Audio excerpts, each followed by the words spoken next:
कल की कुंडली में हमने कुछ विरोधाभासों की बात की, उसी से रिलेटेड आज की ये वीडियो है आपस में शत्रु ग्रहों के योग पर। मेष लग्न में यदि मंगल बुध एक साथ हैं तो यहाँ मंगल मृगशिरा नक्षत्र में होगा और मेष राशि के अंतर्गत 3 नक्षत्र आते हैं, अश्वनी, भरणी और कृत्तिका। ध्यान से सुनिए, 0 अंश से 13-20 अंश तक अश्विनी नक्षत्र जिसका स्वामी केतु है। केतु कोई बहुत शुभ ग्रह नहीं माना जाता।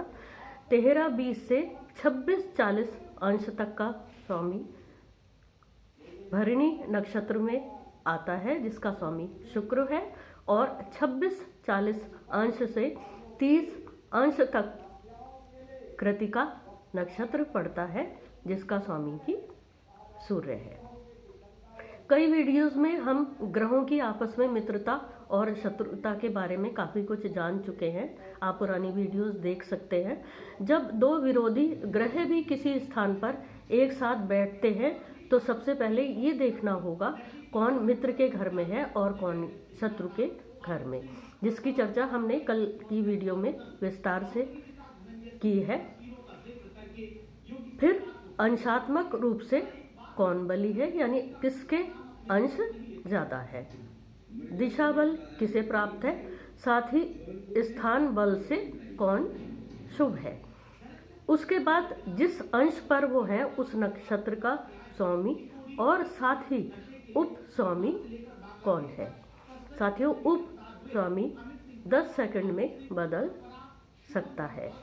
इस उदाहरण में यदि दोनों ग्रह 26 अंश 40 कला के बीच हैं, यानी 26-40 से 30 अंश के बीच है, तो वो कृत्तिका नक्षत्र में होगा जिसका स्वामी सूर्य है और सूर्य मंगल तथा बुध दोनों का ही मित्र है और दोनों एक शुभ स्थान लग्न में बैठे हैं। अब इस कुंडली की विवेचना हम कैसे करेंगे? अतः क्योंकि दोनों ही उसके मित्र हैं और जिस नक्षत्र में वो बैठे हैं उस नक्षत्र का स्वामी सूर्य है, तो इसका अशुभ फल कम हो जाएगा इस योग में बैठने पर भी। पर मेष लग्न में बुध तीसरे और छठे स्थान का भी स्वामी है, यानी रोग कारक स्थान का स्वामी और ऑप्टिकल्स का स्वामी। अतः कुछ रोग और स्वास्थ्य संबंधी अड़चने जरूर देगा क्योंकि वो लग्न में एक बली ग्रह के संग विराजमान है। छोटे भाई या बहन के सुख में भी कमी कर सकता है। इस वीडियो के उदाहरण को यदि आपने भली प्रकार समझ लिया तो आप कुंडली में तमाम विरोधी दिखने वाले योगों के मूल के मनोविज्ञान को आसानी से समझ सकते हैं। इसी कारण हर व्यक्ति का स्वभाव और व्यक्तित्व एक दूसरे से भिन्न है, जबकि इस धरती पर अरबों की संख्या में लोग जन्म लेते हैं और रहते हैं।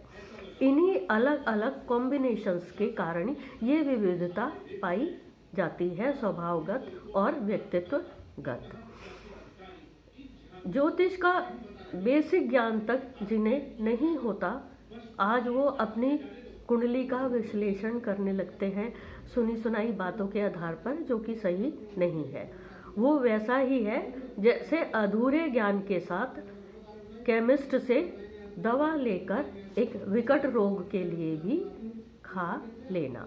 ज़रूरत के समय सही परामर्श लेकर ही कदम आगे बढ़ाना चाहिए या उपाय करना चाहिए। Precaution is better than cure. आज की बात यहीं तक, अगली वीडियो के संग फिर आऊँगी। तब तक के लिए सुनीता को आज्ञा दीजिए और मेरा चैनल सब्सक्राइब कर लीजिए, एस्ट्रो सुनंदा सुनीता।